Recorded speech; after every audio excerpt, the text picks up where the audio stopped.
তো গাইজ, যেমন আমরা গত এপিসোডে দেখেছিলাম যে শিশুই ইউহাও এবং তার সব সঙ্গীদের ধরে ফেলেছিল। সে ইউহাওয়ের সোল পাওয়ার শুষে নিয়ে তাকে মেরে ফেলতে যাচ্ছিল। কিন্তু ঠিক তখনই ডিথিয়ান রিভার্স স্কেলের সাহায্যে ইউহাওয়ের শরীর দখল করে তাকে বাঁচিয়ে নেয়। এখন ডিথিয়ান ইউহাওয়ের বডি ব্যবহার করে শিশুইর উপর আক্রমণ করে, কিন্তু শিশুই খুব সহজেই তার অ্যাট্যাক থামিয়ে দেয়। ডিথিয়ান বলতে লাগল, আমি আশা করিনি যে এই কন্টিনেন্টের একজন মানুষ এত উঁচু কাল্টিভেশন লেভেলে পৌঁছতে পারবে। শিশুই বলল, আমিও আশা করিনি যে বিস্ট গড ডিথিয়ানকে আমাকে থামানোর জন্য এখানে আসতে হবে। আমি বুঝতে পারছি না, বিস্ট গড হয়ে তুমি কেন মানুষের ব্যাপারে হস্তক্ষেপ করছ। সে তার ইভিল স্পিডস ব্যবহার করে ইউহাওয়ের উপর আক্রমণ করার চেষ্টা করে, কিন্তু ডিথিয়ানের ক্লোন বডি ইতিমধ্যেই সেখানে পৌঁছে গিয়েছিল, আর ইউহাও ড্র্যাগন গড ক্ল ব্যবহার করে ইভিল স্পিডস ধ্বংস করে দেয়। ডিথিয়ান শিশুইর ওপর আক্রমণ করতে করতে বলে, এখন আমি বুঝতে পারছি তখন কেন আমি এত বেশি ইভিল স্পিডসের অরা অনুভব করছিলাম। তুমি বিস্ট গড টাওয়ার ব্যবহার করছ, আর ব্লাড ডিমন পপেট আসলে তোমার মার্শাল সোল, যা স্পিরিটস গিলে শক্তিশালী হয়। সে তার ড্র্যাগনের সাহায্যে তাকে ধরতে চেয়েছিল, কিন্তু শিশুই তার ব্লাড ডিমন পপেট দিয়ে ক্ল ধ্বংস করে দেয় এবং ডিথিয়ানের সাথে লড়াই শুরু করে। ডিথিয়ান বলল, তুমি শুধু তোমার ব্লাড ডিমন মার্শাল সোলের শক্তি বাড়ানোর জন্য অগণিত মানুষকে ইভিল স্পিডসে পরিণত করেছ। তাদের মধ্যে অনেক সোল বিস্টও ছিল, তাহলে কেন আজ তোমাকে মেরে তাদের সবার ক্ষতির প্রতিশোধ নেব না? সে তা 10,000 ড্র্যাগন ফ্লেমস ব্যবহার করে আক্রমণ করে। শিশুই তার 7th soul skill martial soul true body activate করে এবং সহজেই ড্র্যাগন ফ্লেমস এড়িয়ে যায়। সে বলল, তুমি সত্যিই খুব শক্তিশালী, কিন্তু দুঃখের বিষয় তুমি তোমার আসল ফর্মে আমার সামনে আসনি, তাই এখন তুমি আমার কিছুই করতে পারবে না। আর যদি তুমি বেশিক্ষণ ইউহাওয়ের শরীর নিয়ন্ত্রণে রাখো, তাহলে আমি নিশ্চিত করে বলতে পারি সে বেশিক্ষণ তোমার সোল পাওয়ার সহ্য করতে পারবে না, আর হয়তো পঙ্গু হয়ে যাবে। ঠিক তখনই ডিথিয়ান ইনফিনিট এনার্জি ব্যবহার করে তার আসল শরীর ইউহাওয়ের কাছে নিয়ে আসে। এটা দেখে শিশুই হতবাক হয়ে যায়।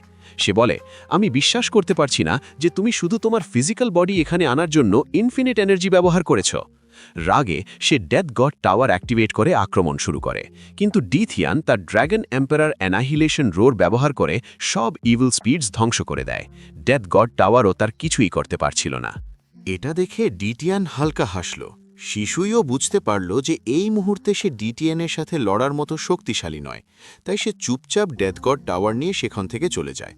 ডিটিএন তাকে থামালো না, কারণ যদিও সে বিস্ট গড, তবুও শিশুইয়ের সাথে লড়াই করা তার জন্য সহজ ছিল না।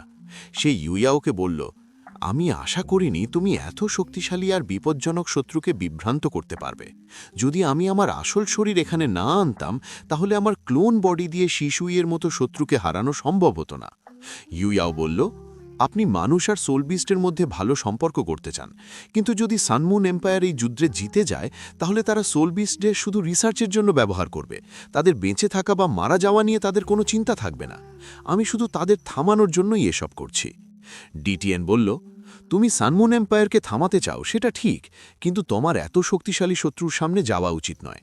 যদি শিশুই তার পুরো শক্তি দিয়ে ডেথগড টাওয়ার নিয়ে আমার সাথে লড়ত, তাহলে আমি নিশ্চিত করে বলতে পারি না যে আমি তাকে হারাতে পারতাম, কারণ ডেথগড টাওয়ারের শক্তি আমার ট্রু ফর্মের থেকেও বেশি। এটা শুনে ইউয়াও হতবাক হয়ে যায়। সে বলে, আমি বিশ্বাস করতে পারছি না, আপনিও শিশুইকে হারাতে সক্ষম নন। ডিটিএন বলল, আমি এটা বলিনি যে আমি তাকে হারাতে পারবো না, কিন্তু আমি নিশ্চিত নই যে সে এত সহজে হারবে। যাই হোক, এখন এসব ছেড়ে নিজেকে সুস্থ করার দিকে মন দাও। এইবার আমার অনেক সোল পাওয়ার তোমার শরীরে ঢুকে গেছে, যার ফলে তোমার শরীর ধ্বংসের কাছাকাছি পৌঁছে গেছে, তাই তোমাকে দ্রুত নিজেকে ঠিক করতে হবে। আর মনে রেখো, তোমাকে ডেথ গড থেকে সব সময় দূরে থাকতে হবে। এটা বলে সে একটি পোর্টালের মাধ্যমে সেখান থেকে চলে যায়। ইউয়াও মনে মনে ভাবে, আমার মাস্টার ইলেকট্রোল্যাক্স একজন সত্যিকারের ডেথ গড ছিলেন, আর শিশুই কখনোই তার সমান হতে পারবে না। এটা ভাবতেই সে অজ্ঞান হয়ে মাটিতে পড়ে যায়। সানশু তাকে ধরে পরীক্ষা করতে থাকে। সে বুঝতে পারে ডিটিএনের বডি দখল করার কারণে ইউয়ার অনেক ইটার্নাল মেরিডিয়ান্স ক্ষতিগ্রস্ত হয়ে গেছে, আর ধীরে ধীরে তার লাইফ ফোর্সও কমে যাচ্ছে। এল্ডার ক্লিং বলল, ডেথ গড ডোলুয়া তার সোল টুল নিয়ে এখান থেকে চলে গেছে।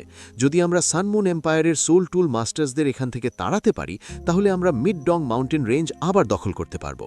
ঠিক তখনই হোয়াইট টাইগার ডিউক ডাইহাও ডোলুয়া কন্টিনেন্টের সবচেয়ে সেরা ইমমর্টাল হিলার ডোলুয়া ওয়াংশিয়ানকে নিয়ে আসে। তাকে দেখে সবাই অবাক হয়ে যায়।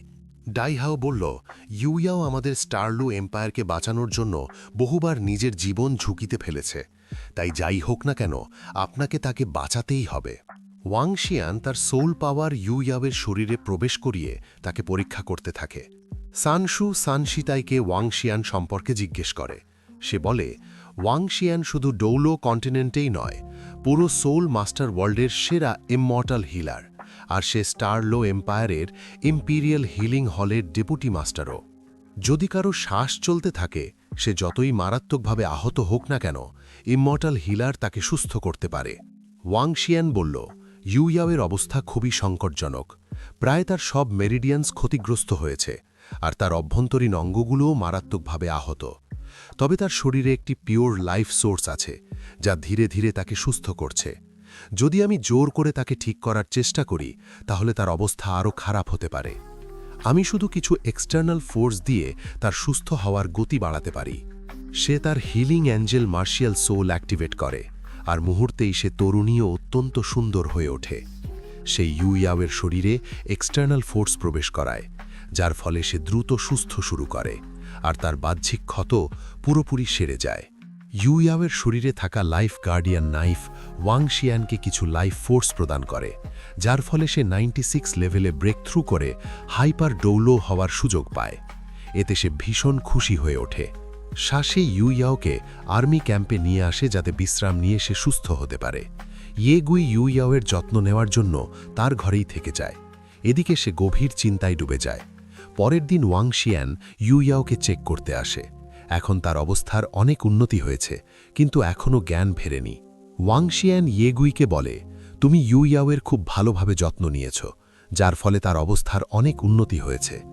ইয়েগুই বলে, আমি এটা কাউকে বলিনি, কিন্তু কোথাও না কোথাও আমি ইউইয়াওকে পছন্দ করতে শুরু করেছি, তাই যখনই সে আঘাত পায় আমার খুব খারাপ লাগে। বুটং টেন্টের বাইরে দাঁড়িয়ে তার কথা শুনে ফেলে এবং চুপচাপ সেখান থেকে চলে যায়। ওয়াংশিয়ান ইয়েগুইকে বলে, এটা শুনে তোমার খারাপ লাগবে, কিন্তু ইউইয়াওয়ের মনে আগে থেকেই একজন মেয়ে আছে, আর সে তাকে ভুলতে পারছে না। তাই ভালো হয় তুমি ইউইয়াওকে ভুলে যাও। তুমি খুব সুন্দর, নিশ্চয়ই তুমি ভালো কাউকে পেয়ে যাবে। সানশি আর বাকিরা পালা করে ইউইয়াওয়ের যত্ন নেওয়ার জন্য তার ঘরে রাত কাটাতে থাকে। বুটংও ইউইয়াওয়ের যত্ন নিতে রাতে আসে। সে কাপড় দিয়ে তার শরীর পরিষ্কার করে, যাতে তার কোনো অসুবিধা না হয়। এর মধ্যে ইউইয়াও ওয়াং ডং নাম বলতে শুরু করে, যা শুনে বুটং চিন্তায় পড়ে যায়। সে বলে, তুমি সবসময় ওয়াং ডংয়ের নাম বলো। নিশ্চয়ই সে খুব সুন্দর আর ভালো মেয়ে, যার জন্য তুমি তাকে ভুলতে পারছো না। এটা বলতে বলতে সে লজ্জা পেয়ে যায়। পরের সকালে বুটংয়ের ঘুম ভাঙতেই দেখে তার হাত ইউইয়াও ধরে রেখেছে। এতে সে খুব লজ্জা পেয়ে যায় এবং উঠে দূরে সরে যায়। সানশি এবং বাকিরা ইউইয়াওকে দেখতে আসে। তাদের আসার সাথে সাথেই ইউইয়াওয়ের জ্ঞান ফিরে আসে। সে প্রথমেই স্টারলো এম্পায়ারের অবস্থা সম্পর্কে জিজ্ঞেস করে। শাসি বলে, তোমার চিন্তা করার দরকার নেই, এখন পরিস্থিতি নিয়ন্ত্রণে আছে, আর টাইটেল ডৌল মিংদাও মাউন্টেন রেঞ্জও দখল করে নিয়েছে। এখন তোমার কোনো কিছু নিয়ে ভাবার দরকার নেই, তুমি শুধু নিজেকে সুস্থ করার দিকে মন দাও। ইউইয়াও বলে, হোয়াইট টাইগার ডিউক থাকলে স্টারলো এম্পায়ার নিয়ে আমার চিন্তা নেই। আমি জানি এবার সে আর কোনো ভুল করবে না যাতে সানমুন এম্পায়ার তাকে দমন করতে পারে।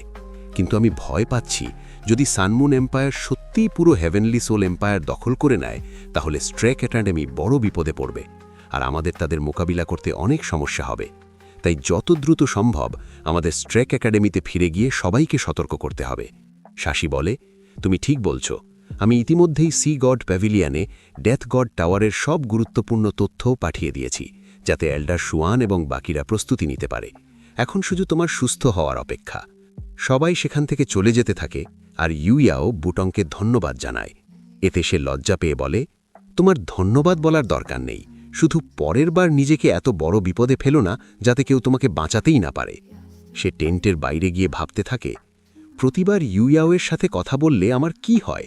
আমি ঠিকভাবে তার কথার জবাব দিতে পারি না, আর তাকে দেখলেই লজ্জা পাই কেন?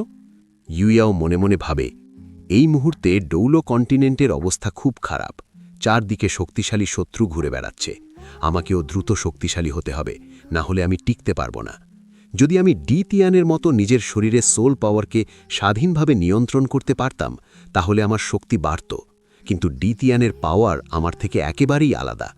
যখন তার পাওয়ার আমার শরীরে এসেছিল তখন মনে হচ্ছিল যেন আমার শরীরে অসংখ্য ব্ল্যাক হোল তৈরি হয়েছে, যেগুলোর ভিতরে সোল পাওয়ার কখনো শেষ হয় না। আমি একটুও সোল পাওয়ার নিয়ন্ত্রণ করতে পারছিলাম না। তাহলে ডিথিয়ান কিভাবে ইনফিনিটি এনার্জি নিয়ন্ত্রণ করে? 2 দিনের মধ্যে ইউহাওয়ের অবস্থা অনেক ভালো হয়ে যায়, আর সে নিজে খাওয়াও শুরু করে। সানশি এসে জিজ্ঞেস করে, আজ রাতে তোমার যত্ন কে নেবে? এই কথা শুনে বুটংয়ের হাত থেকে চামচ পড়ে যায়, আর সবাই তার দিকে তাকায়। ইউহাও বলে, এখন আমার অবস্থা অনেক ভালো, কারো আমার সাথে থাকার দরকার নেই, আমি নিজেই নিজের যত্ন নিতে পারবো। যদি সাহায্যের দরকার হয় আমি বলবো। এটা বলে সে কাল্টিভেশন করতে চলে যায়। তার ডেডিকেশন দেখে ইয়েগুই এবং কিউ কিউ অবাক হয়ে যায়, কারণ সে কিছুক্ষণ আগেই সুস্থ হয়েছে আর এখনই কাল্টিভেশন শুরু করে দিয়েছে। ইউহাও তার লাইফ গার্ডিয়ান ব্লেডের লাইফ ফোর্স অবজর্ভ করে নিজেকে সুস্থ করছিল। সে মনে মনে ভাবে, লাইফ গার্ডিয়ান ব্লেডের পিওর এনার্জি আমার সব মেরিডিয়ান্স ঠিক করে দিয়েছে, আর এখন এগুলো আগের থেকেও শক্তিশালী হয়ে গেছে, যার ফলে আমি এখন আমার মেরিডিয়ান্সের ভিতরেও লাইফ ফোর্স জমা রাখতে পারি। যদিও ডিতিয়ানের বডি দখল করার সময় আমার শরীরে প্রচণ্ড চাপ পড়েছিল, কিন্তু এর সাথে আমি তার সোল পাওয়ার সার্কুলেশনের রহস্যও বুঝে ফেলেছি। যদি আমিও সোল পাওয়ারকে ব্ল্যাক হোলে রূপান্তর করতে পারি, তাহলে আমার শক্তি বাড়ানো অনেক সহজ হবে। সে তার আইস পাওয়ার ব্যবহার করে সোল পাওয়ারকে ব্ল্যাক হোলে রূপান্তর করার চেষ্টা করে, কিন্তু তার সোল পাওয়ার সার্কুলেশন এত দ্রুত ছিল না যে সেটা ব্ল্যাক হোলে পরিণত হতে পারে, ফলে তার সব চেষ্টা ব্যর্থ হয়ে যায়। সে ভাবে, যেই আমি সোল পাওয়ার সার্কুলেশন বাড়ানোর চেষ্টা করি, আমার মেরিডিয়ান্স দুর্বল হয়ে যায়। যদি এভাবেই চলতে থাকে, তাহলে আমি সোল পাওয়ারকে ব্ল্যাক হোলে সংরক্ষণ করতে পারবো না। অনেকবার ব্যর্থ হওয়ার পর ইউহাও বুঝতে পারে সে তার আইস ইমপ্রেস স্করপিয়নকে ব্ল্যাক হোলে রূপান্তর করার চেষ্টা করছে, কিন্তু ডিথিয়ানের পাওয়ার আইস এলিমেন্ট থেকে সম্পূর্ণ আলাদা, তাই সে সফল হতে পারছে না। ডিথিয়ানের ব্ল্যাক হোলস ভালোভাবে দেখার পর ইউহাও তার কল্পনায় 2টি ব্ল্যাক হোল তৈরি করেছিল, কিন্তু বাস্তবে সে তা করতে পারছিল না। তারপর ইউহাও তার সেকেন্ড মার্শাল উল ব্যবহার করে আইস ইমপ্রেসের আল্টিমেট আইস মার্শাল স্কিল অ্যাক্টিভেট করে, আর তার সাহায্যে ব্ল্যাক হোল তৈরি করতে শুরু করে। সে তার স্পিরিচুয়াল সিয়ের ভিতরে ব্ল্যাক হোল তৈরি করতে পারছিল না, কিন্তু শরীরের বাইরে সে ব্ল্যাক হোল তৈরি করতে সক্ষম হয়। সে তার পিওর সোল এনার্জি অ্যাক্টিভেট করে, কোনো মার্শাল উল ব্যবহার না করেই তার হেভেন সিল অ্যাক্টিভেট করতে শুরু করে। এতে ধীরে ধীরে সে ব্ল্যাক হোল তৈরি করার কাছাকাছি পৌঁছে যাচ্ছিল। এখন আমরা ইউহাওকে দেখি, অনেক চেষ্টা করার পর সে তার সোল পাওয়ারকে একটি টর্নেডোতে রূপান্তর করতে পেরেছিল। সে মনে মনে ভাবতে লাগল, কি হবে যদি আমি এই স্পিরিচুয়াল পাওয়ারটাকে সলিডিফাইড সোল পাওয়ারের সাথে ফিউজ করে দিই। সে সেই টর্নেডোর ভেতরে সলিডিফাইড সোল পাওয়ার ঢুকিয়ে দেয়, যার ফলে টর্নেডোর চারপাশে একটি ম্যাগনেটিক পাওয়ার তৈরি হতে শুরু করে এবং আশেপাশের জিনিসগুলো তার প্রেসারে কাঁপতে থাকে। ইউহাও বলল, আমি আশা করিনি, কিন্তু সলিডিফাইড সোল পাওয়ারের সাহায্যে এর প্রেসার অনেক বেশি বেড়ে গেছে। এটা দেখে মনে হচ্ছে যে এটি সেই ছোট ব্ল্যাক হোলের মতোই পাওয়ারফুল হবে, যেটা সিনিয়র ডিটিয়ানের বডির ভিতরে রয়েছে। কিন্তু এখনও আমার সোল পাওয়ারের পিওরিটি অনেক কম, তাই আমি চাইলে এটাকে নিজের শরীরে অ্যাবজর্ব করতে পারছি না। যদি আমি তাড়াহুড়ো করি, তাহলে এর প্রেসার অনেক বেশি বেড়ে যাবে এবং আমার বডি এক্সপ্লোডও হতে পারে। নিজের এবং অন্যদের নিরাপত্তার জন্য আমাকে এমন জায়গায় যেতে হবে যেখানে আশেপাশে কেউ থাকবে না এবং আমি সহজে আমার কাজ করতে পারব। সে কাউকে কিছু না জানিয়ে চুপচাপ আর্মি ক্যাম্প থেকে দূরের জঙ্গলে চলে যায়। সেখানে গিয়ে সে জয়েন্ট টর্নেডো অ্যাক্টিভেট করে দেয়, যার ফলে হেভেন অ্যান্ড আর্থের স্পিরিচুয়াল এনার্জি টর্নেডোর ভিতরে অ্যাবজর্ব হতে শুরু করে। ইউহাও এতে বেশ অবাক হয়ে যায়, কারণ সে আগে কখনো এমন কিছু দেখেনি। সে বুঝতে পারছিল না যে টর্নেডোর মধ্যে এমন কোন মেথড ব্যবহার হচ্ছে যার মাধ্যমে সে কোনো সমস্যা ছাড়াই হেভেন অ্যান্ড আর্থের এনার্জি অ্যাবজর্ব করতে পারছে। অতিরিক্ত এনার্জি অ্যাবজর্ব হওয়ার কারণে টর্নেডো ইউহাওর নিয়ন্ত্রণের বাইরে চলে যায়। ইউহাও সেটাকে থামানোর চেষ্টা করে, কিন্তু তার সব চেষ্টা ব্যর্থ হয় এবং হঠাৎ টর্নেডো এক্সপ্লোড হয়ে যায়। যদিও এর ভিতরে ভয়ঙ্কর এনার্জি ছিল, তবুও সেই এক্সপ্লোশন ইউহাওর কোনো ক্ষতি করতে পারেনি। সে দ্রুত আর্মি ক্যাম্পে ফিরে আসে, কারণ যদি তার বন্ধুরা জেনে যায় যে সে বাইরে ঘুরছিল, তাহলে তারা তার ওপর রাগ করবে। ইউহাও আশা করেছিল যে কেউ তার অনুপস্থিতি টের পায়নি, কিন্তু সে আগেই তার রুমে বসেছিল। সে তাকে তাকিয়ে জিজ্ঞেস করতে লাগল, তোমার অবস্থা খুব খারাপ ছিল, আর এই সময় এম্পায়ারেও বিপদের পরিস্থিতি চলছে, তাহলে তুমি একা কোথায় গিয়েছিলে? ইউহাও মিথ্যা বলতে শুরু করল। রুমে থেকে আমি বিরক্ত হয়ে গিয়েছিলাম, তাই বাইরে একটু ঘুরতে গিয়েছিলাম। তোমার চিন্তা করার দরকার নেই, এখন আমি পুরোপুরি ঠিক আছি এবং আমার কোনো সমস্যা হবে না। হঠাৎ ফরেস্টে আরেকটা এক্সপ্লোশন হয়, যার ফলে ইউহাও ভয় পেয়ে যায়। তার ভয় ছিল যে ওটং তার ব্যাপারে জেনে যাবে, কিন্তু ওটং কিছু বলার আগেই ইউহাও তাকে প্রশ্ন করতে শুরু করে, তুমি কিভাবে জানলে যে আমি রুমে ছিলাম না? এই সময় ওটং আসলে ইউহাওর উপর নজর রাখছিল, কিন্তু সে তাকে এই কথা বলতে পারছিল না, তাই সে একটা অজুহাত বানায়। আমি শুধু তোমার টেন্টের পাশ দিয়ে যাচ্ছিলাম, ভাবলাম তোমার কিছু দরকার হতে পারে, তাই এখানে চলে আসি, কিন্তু তুমি টেন্টে ছিলে না। এটা বলে সে সেখান থেকে চলে যায়। ইউহাও এখন পুরোপুরি ঠিক হয়ে গিয়েছিল, তাই পরের দিন সে তার বন্ধুদের নিয়ে শ্রেক একাডেমিতে ফিরে যাওয়ার জন্য বেরিয়ে পড়ে, কিন্তু এক সোলজার এসে তাদের থামিয়ে দেয়। সে ইউহাওকে বলে, এই মুহূর্তে মার্শেল এবং প্রিন্সেস জুয়েজিও কোনো গুরুত্বপূর্ণ বিষয় নিয়ে আলোচনা করছেন, তাই তারা আপনাকে বিদায় জানাতে আসতে পারেননি, কিন্তু ম্যাজেস্টি আপনার জন্য উপহার হিসাবে টাইটেল পাঠিয়েছেন এবং আমার সঙ্গীরা কয়েকদিনের মধ্যে সেই টাইটেল নিয়ে ক্যাম্পে পৌঁছে যাবে। মার্শেল চান আপনি কয়েকদিন আর ক্যাম্পে থাকুন, যাতে তিনি আপনাকে টাইটেল দিয়ে আপনার প্রতি কৃতজ্ঞতা প্রকাশ করতে পারেন। সানশি এবং বাকি সবাই খুশি ছিল যে ইউহাও হোয়াইট টাইগার ডিউকের পক্ষ থেকে টাইটেল পেতে যাচ্ছে, কিন্তু ইউহাওর টাইটেল নিয়ে কোনো আগ্রহ ছিল না। সে বলল, আমার কোনো উপহার বা টাইটেলের প্রয়োজন নেই, আমি খুশি যে হোয়াইট টাইগার ডিউক এবং ম্যাজেস্টি আমার কাজকে পছন্দ করেছেন। কিন্তু এই সময় পুরো কন্টিনেন্টের অবস্থা ভালো নয়। যদি আমরা এখানে বেশি সময় থাকি তাহলে শ্রেক একাডেমিও বিপদের মুখে পড়তে পারে, তাই আমাদের এখান থেকে চলে যাওয়াই উচিত। কিউ কিউ এতে বেশ অবাক হয়ে যায়, কারণ ইউহাও এমন একটি নোবেল টাইটেল প্রত্যাখ্যান করেছে যেটা পাওয়ার জন্য মানুষ সারা জীবন অপেক্ষা করে। তারপর তারা সবাই ফ্লাইং সোল টুলস ব্যবহার করে দ্রুত শ্রেক সিটির দিকে রওনা দেয়, কিন্তু টানা যাত্রার কারণে সবাই ক্লান্ত হয়ে পড়েছিল, তাই তারা নদীর ধারে বসে বিশ্রাম নিতে লাগল। ইউহাও সবার জন্য ফিশ গ্রিল করে দেয়, কিন্তু সে নিজে ফিশ খায় না এবং কাল্টিভেশন করার জন্য দূরে চলে যায়। সবার ফিশ খুবই টেস্টি লাগছিল, কিন্তু বোটং এর কিছু একটা কম মনে হচ্ছিল। সে জিয়াং নান্নানকে এ বিষয়ে জিজ্ঞেস করে। নান্নান বলে, আমাদের ফিশে কোনো সমস্যা নেই, কিন্তু এই কয়েকদিন ইউহাও একটু অদ্ভুত আচরণ করছে, হয়তো সে তোমার ফিশে মশলা দিতে ভুলে গেছে। এতে অবাক হয়ে যায় বোটং, কারণ ইউহাও এমন কেউ নয় যে ভয় বা নার্ভাসনেসের কারণে কিছু ভুলে যাবে। তার মনে হতে থাকে যে হয়তো ইউহাও ইচ্ছে করেই তার ফিশটা টেস্টি বানায়নি। কিছুক্ষণ পরে তারা সবাই শ্রেক একাডেমিতে পৌঁছে যায়। ইউহাও সানশি এবং বাকি বন্ধুদের টাং স্যাংটে পাঠিয়ে দেয়, আর সে নিজে এল্ডার সোয়ানের সাথে কথা বলতে সি গড প্যাভিলিয়নে চলে যায়। সে গোল্ডেন ট্রি এর সামনে গিয়ে মাস্টার মু এনের সাথে কথা বলতে শুরু করে। আমি জানি না আপনি আমার কথায় বিশ্বাস করবেন কিনা, কিন্তু এই যাত্রায় আমার দেখা হয়েছে সিনিয়র শিশুয়ের সাথে, আর এখন সে সানমুন এম্পায়ারের ডেথ গড ডলুও হয়ে গেছে। মু এনের আত্মা ইউহাওয়ের কথায় কোনো প্রতিক্রিয়া দিচ্ছিল না। এতে ইউহাও অবাক হয়ে যায়। ঠিক তখনই এল্ডার শুয়ান সেখানে এসে পৌঁছায়। তিনি বলেন, তুমি যতই চেষ্টা করো, কিন্তু এখন এল্ডার মুয়ের আত্মা আর কোনো জবাব দেবে না। ডিটিএনকে থামানোর সময় তিনি নিজের আত্মা থেকে অত্যন্ত বেশি এনার্জি রিলিজ করেছিলেন, যার ফলে তার আত্মা আহত হয়ে গেছে। এখন তিনি শুধু গোল্ডেন ট্রিয়ের ভিতরে বিশ্রাম নিয়েই নিজের আত্মাকে ঠিক করতে পারবেন। যাই হোক, এই মুহূর্তে কন্টিনেন্টের অবস্থা খুবই খারাপ চলছে। কেউ টেরও পায়নি, আর হঠাৎই সানমুন এম্পায়ার সবার বিরুদ্ধে যুদ্ধ শুরু করে দিয়েছে। আমি কখনো ভাবিনি যে সানমুন এম্পায়ার এত শক্তি লুকিয়ে রেখেছিল। আর আশ্চর্যের বিষয় হল, শিশুই এখনও বেঁচে আছে। শিশুই এবং শাও ইয়াও দুজনেই সানমুন এম্পায়ারকে সাহায্য করছে। এই দুই টাইটেল ডোলোর কাছে এত শক্তি আছে যে তারা একাই পুরো কন্টিনেন্টে হাহাকার সৃষ্টি করতে পারে। ইউহাও বলল, সিনিয়র দুবুসিও ব্রেক থ্রু করে টাইটেল ডোলুও হয়ে গিয়েছিলেন।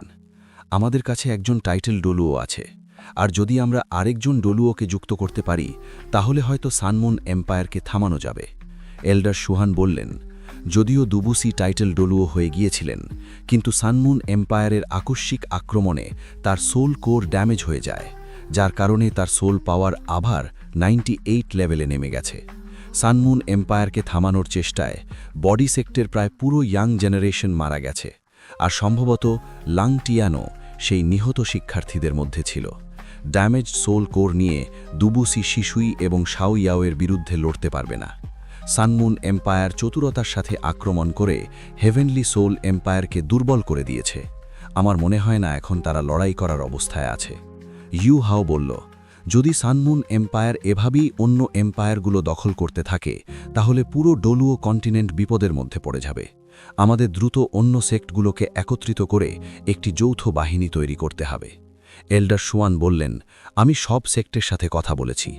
তারা সানমুন এম্পায়ারের বিরুদ্ধে লড়তে প্রস্তুত, কিন্তু তাদের কাছে বিশ্বের সবচেয়ে শক্তিশালী সোল টুল ডেথ গড টাওয়ার রয়েছে।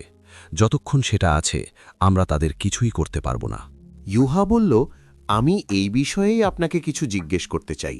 যখন শিশুই আমাকে মারতে যাচ্ছিল তখন তার ইভিল পাওয়ার সিনিয়র ডিটিএনের দেওয়া রিভার্স স্কেল অ্যাক্টিভেট করে দেয়, যার ফলে বিস্ট গড আমার বডিকে নিজের নিয়ন্ত্রণে নিয়ে নেয়। তখন আমি বুঝতে পারি যে ডিটিএন এবং আমার সোল পাওয়ার একেবারেই আলাদা। আমার মনে হয়েছিল ডিটিএনের শরীরের ভিতরে অনেকগুলো ব্ল্যাক হোল রয়েছে, যেগুলোর ভিতরে অসীম সোল পাওয়ার প্রবাহিত হচ্ছে। আমি শুধু সোল ডৌলুও লেভেল পর্যন্তই জানি, টাইটেল ডৌলুও হওয়ার ব্যাপারে আমার কোনো ধারণা নেই।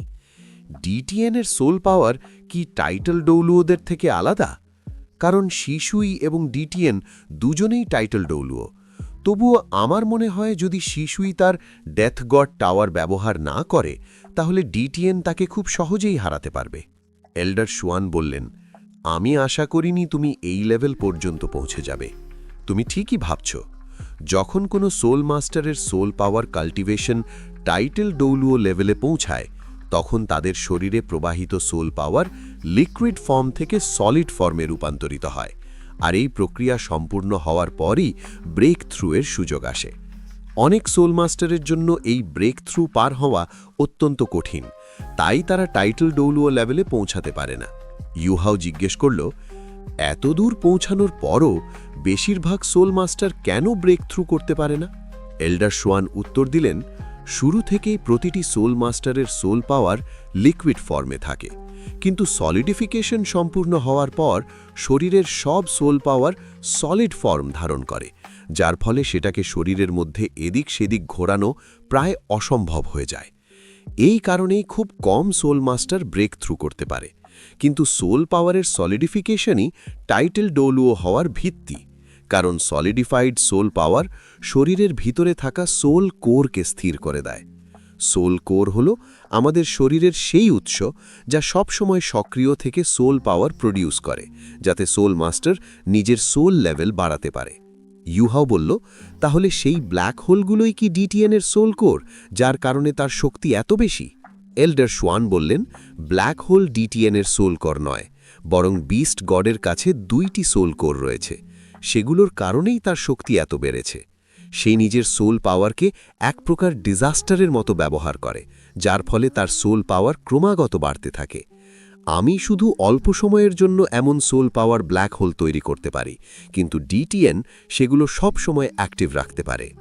এটা শুনে ইউহাও হতবাক হয়ে গেল, কারণ এল্ডার শুয়ান অল্প সময়ের জন্য ব্ল্যাক হোল স্থির রাখতে পারেন না, অথচ ডিটিয়ান সব সময় সেগুলো নিয়ন্ত্রণে রাখে।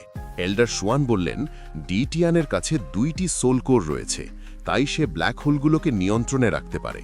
না হলে একটি সোল কোর দিয়ে ব্ল্যাক হোল সামলানো অসম্ভব। প্রতিটি টাইটেল ডৌলুও নিজের দ্বিতীয় সোল কোর কন্ডেন্স করে। তুমি যত টাইটেল ডৌলুওর সাথে দেখা করেছ সবার কাছেই ডাবল সোল কোর রয়েছে। সাধারণত দ্বিতীয় সোল কোর প্রথমটির চেয়ে ছোট হয়, কিন্তু বিস্ট গডের ক্ষেত্রে তা নয়। তার দ্বিতীয় সোল কোর প্রথমটির মতোই বড় এবং শক্তিশালী। এই কারণেই তার শক্তি অন্য যে কোনো টাইটেল ডৌলুওর তুলনায় অনেক বেশি। বলা যায় তার শক্তি প্রায় গড লেভেলে পৌঁছে গেছে। ঠিক তেমনি তোমার সোল পাওয়ারও তোমার লেভেলের অন্যান্য সোল মাস্টারদের তুলনায় অনেক বেশি। যদি তুমি টাইটেল ডৌলুওতে ব্রেক থ্রু করতে পারো তাহলে তোমার জন্য টাইটেল ডৌলুও হওয়া খুব কঠিন হবে না। ইউহাও আর সময় নষ্ট না করে নিজের সোল পাওয়ার সলিডিফিকেশন শুরু করার প্রস্তুতি নিতে লাগল। এল্ডার শুয়ান এতে খুব খুশি হলেন এবং নিজে তার সুরক্ষার জন্য সেখানেই থেকে গেলেন। ইউহাও তার টার্নেডো অ্যাক্টিভেট করল এবং হেভেন অ্যান্ড আর্থের এনার্জি নিজের শরীরে অ্যাবজর্ব করতে লাগল, যার ফলে তার স্পিরিচুয়াল সিতে প্রবল অস্থিরতা সৃষ্টি হল এবং তার অবস্থা খারাপ হতে শুরু করল। তার শরীর থেকে প্রবল এনার্জি বের হয়ে আকাশে উঠে গেল। এটা দেখে সি গড প্যাভিলিয়নের সব সদস্য বাইরে বেরিয়ে এলো। তারা বুঝতে পারল যে কেউ একজন সোল মাস্টার টাইটেল ডাউলুওতে ব্রেক থ্রু করছে, কিন্তু কেউ জানত না যে সে ইউহাও। ওয়াটংও সেই এনার্জি দেখল এবং সাথে সাথে বুঝে গেল যে এটা ইউহাওই। ইউহাওর সোল পাওয়ার সলিডিফিকেশন প্রায় সম্পূর্ণ হতে চলেছিল, কিন্তু ধীরে ধীরে তার অবস্থা ভীষণ খারাপ হয়ে উঠছিল। সে নিজেকে সামলাতে পারছিল না, তাই এল্ডার শুয়ান তাকে সাহায্য করতে এগিয়ে গেলেন। কিন্তু ঠিক তখনই টিয়ান ম্যাং লাইফ রিফ্লেকশন শিল্ড হয়ে ইউহাওকে সাহায্য করতে এগিয়ে আসে। বিং বিং ভয় পেয়ে গেল। সে বলল, তুমি কি করছো? যদি তুমি নিজের লাইফ ফোর্স ব্যবহার করে ইউহাওকে সাহায্য করো, আর যদি ইউহাও গড হতে না পারে, তাহলে বার্ধক্যে ইউহাও মারা গেলে তুমিও মারা যাবে। টিয়ান ম্যাং বলল, যখন আমি ইউহাওর সাথে যুক্ত হয়েছিলাম তখন আমি শপথ নিয়েছিলাম আমি তার সাথে বাঁচব এবং তার সাথেই মরব। কিছুক্ষণ পরে ইউহাওর সোল পাওয়ার সলিডিফিকেশন সম্পূর্ণ হয়ে যায়। তারপর এখন আমরা ইউয়াওকে দেখি। অনেক পরিশ্রমের পর সে তার সোল কোরকে অ্যাক্টিভেট করে ফেলেছে। যদিও এই মুহূর্তে সে ব্রেক থ্রু করতে পারেনি, তবুও তার পাওয়ার অনেক বেড়ে যায় এবং এখন ইউয়াও তার সোল কোরকে তার আধ্যাত্মিক সাগরের সাথে যুক্ত করার চেষ্টা করতে শুরু করে। এটা দেখে এল্ডার জুয়ান খুবই খুশি হন। তিনি মনে মনে ভাবেন, আমি আশা করিনি, কিন্তু ইউয়াও তার প্রথম সোল কোরকে তার সোল স্পেসে পাঠানোর বদলে সেটাকে তার আধ্যাত্মিক সাগরের সামনে যুক্ত করার চেষ্টা করছে। এটা সত্যিই খুব ভালো ব্যাপার। আর এভাবে এখন ইউয়াওর সেকেন্ড সোল কোর তৈরি করতে বেশি সমস্যা হবে না, কারণ ফার্স্ট সোল কোর আধ্যাত্মিক সাগরে থাকার ফলে সেকেন্ড সোল কোর গঠনের জন্য যথেষ্ট জায়গা পাবে। ইউয়াও সতর্কতার সাথে তার সোল কোরকে আধ্যাত্মিক সাগরে পাঠিয়ে দেয়, যার ফলে তার শরীর থেকে প্রবল এনার্জি বের হতে থাকে। আর সেই এনার্জি দেখে সি গড প্যাভিলিয়নের এল্ডার্স হতবাক হয়ে যায়। এল্ডার জুয়ান আনন্দে বলে ওঠেন, ইউয়াও, তুমি আমাকে অবাক করে দিয়েছ। তুমি এত সহজে সোল ডালুও লেভেলে পৌঁছে গেছো। এমনকি তুমি তোমার ফার্স্ট সোল কোরটাকেও বডিতে কনডেন্স করে ফেলেছ। আমি তোমার জন্য খুশি। এখানে ইউয়াও তার কথার কোনো জবাব দেয় না এবং চুপচাপ নিজের সোল পাওয়ারকে স্টেবল করতে শুরু করে, যাতে ভবিষ্যতে কোনো সমস্যা না হয়। এল্ডার জুয়ানও তাকে বিরক্ত করতে চান না। তিনি বলেন, এখন আমি তোমাকে একা ছেড়ে দিচ্ছি, কারণ এমন সুযোগ প্রত্যেক সোল মাস্টার পুরো জীবন কাল্টিভেশন করেও পায় না। তোমাকে পুরো মনোযোগ দিয়ে তোমার সোল পাওয়ারকে স্টেবল করতে হবে। এটা বলে তিনি রুম থেকে বেরিয়ে যান এবং দরজায় একটি সেফটি সিলও অ্যাক্টিভেট করে দেন, যাতে কেউ ইউয়াওকে বিরক্ত না করতে পারে। এখানে শ্যাং তাকে জিজ্ঞেস করে, আমরা সবাই ভেবেছিলাম আপনি আপনার সেকেন্ড সোল কোর কনডেন্স করছেন, কিন্তু আপনি এভাবে রুম থেকে বেরিয়ে এলেন। তার মানে কি অন্য কেউ সোল কোর কনডেন্স করছে? এল্ডার জুয়ান জবাব দেন, তুমি ঠিকই বুঝেছ। ইউহাও তার সোল কোর কনডেন্স করে ফেলেছে। আমি কখনো ভাবিনি, কিন্তু ইউহাও এমন কিছু করে দেখিয়েছে যা ডাল ও কন্টিনেন্টের 10,000 বছরে কখনো হয়নি। এই প্রজন্মের সোল মাস্টাররা সত্যি খুব ট্যালেন্টে ভরপুর, আর ভবিষ্যতে এরা আমাদের নাম উজ্জ্বল করবে। যাই হোক, এখন আমাদের এসব বাদ দিয়ে সান মুন এম্পায়ারকে থামানোর দিকে মনোযোগ দিতে হবে। তাই আমি সিদ্ধান্ত নিয়েছি যে আমরা সি গড প্যাভিলিয়ন এবং ট্যাঙ্ক সেক্টকে একত্রিত করে একটি সোল মাস্টার কর তৈরি করব, যাতে শত্রুকে সহজে পরাজিত করা যায়। ইউহাও শান্তভাবে বসে নিজের সোল পাওয়ারকে স্টেবল করছিল। বেবে, সাশি এবং জিয়াং নান্না তাকে দেখতে আসে, কিন্তু দরজায় সিল থাকায় তারা ভিতরে ঢুকতে পারে না। অনেক দিন পেরিয়ে যাওয়ার পরও ইউহাওর কাল্টিভেশন শেষ হয় না, তাই বেবে এবং সাশি ট্যাঙ্ক সেক্টর পাওয়ার বাড়ানোর দিকে মনোযোগ দিতে শুরু করে। তারা সি গড প্যাভিলিয়নের আদেশে তাদের সব সোল টুলস প্রস্তুত করে ফেলে। 1 মাস পরে টং এল্ডার জুয়ানের আদেশে ইউহাওর কাছে চলে আসে।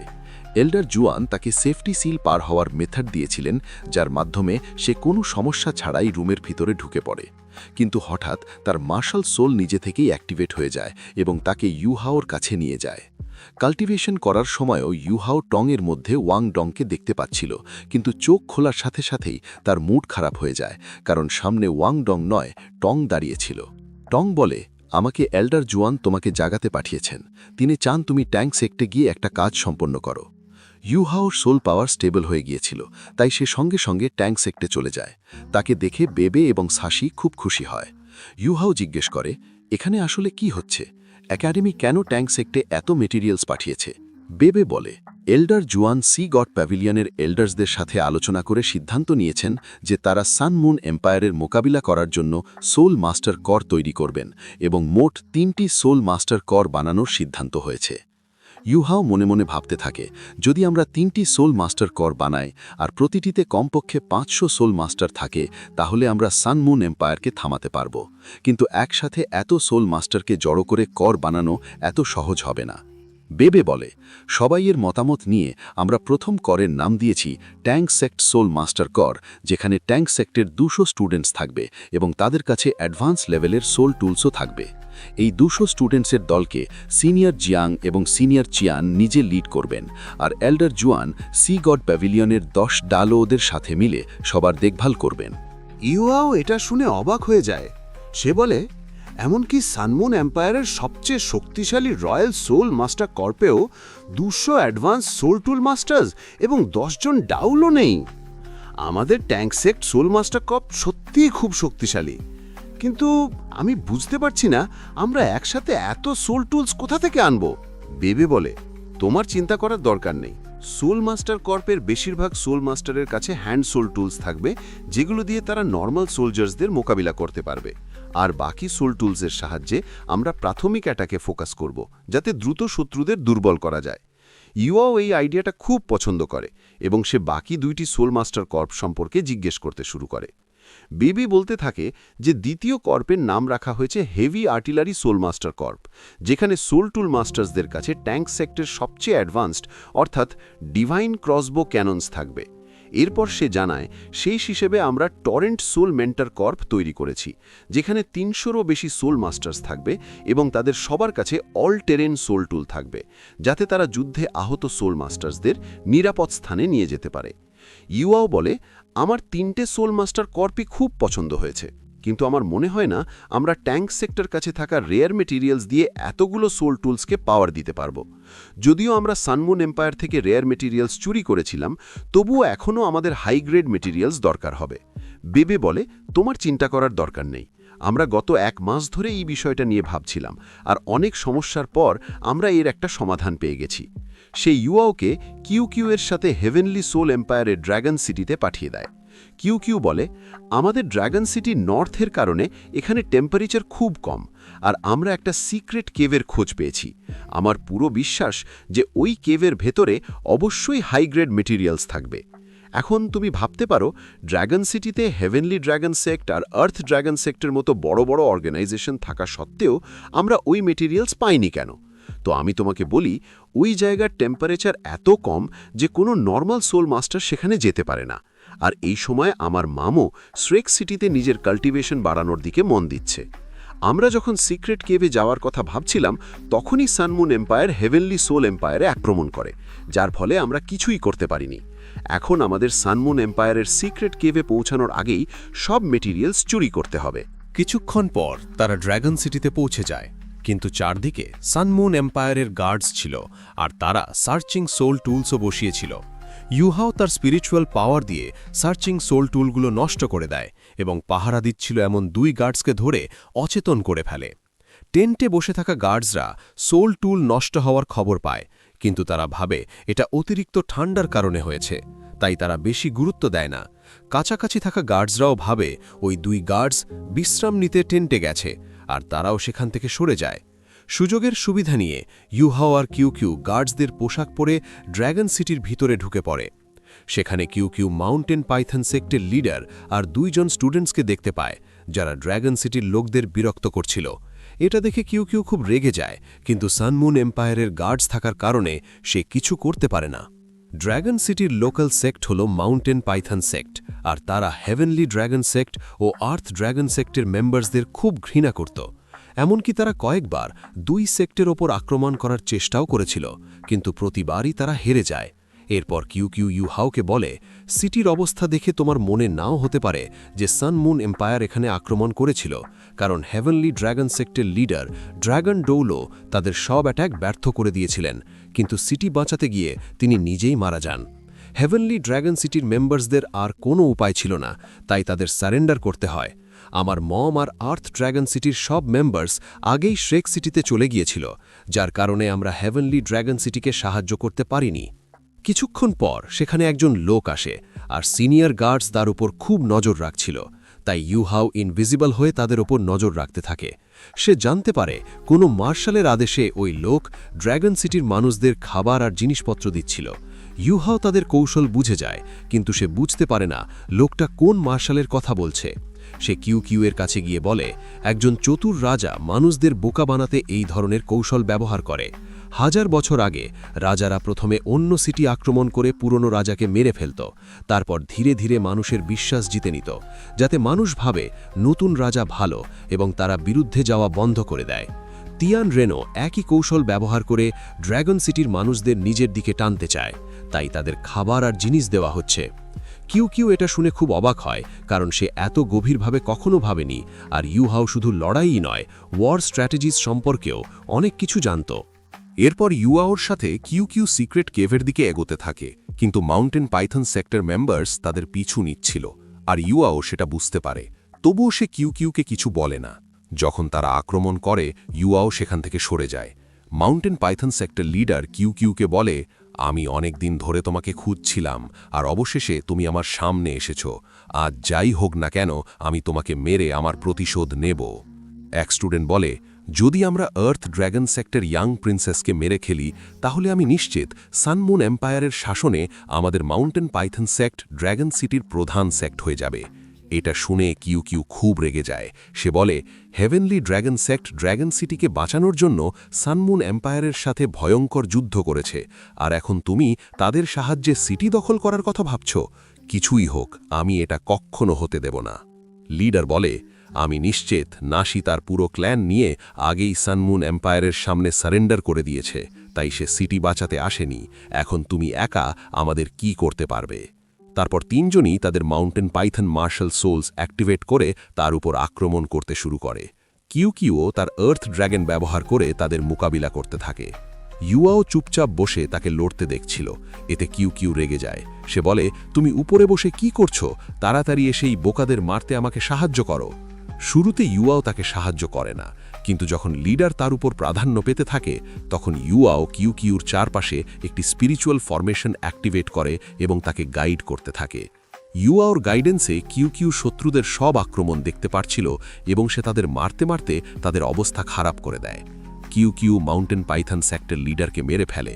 এতে ভয়ে বাকি দুই স্টুডেন্টস পালাতে শুরু করে, কিন্তু কিউ তাদেরও মেরে ফেলে।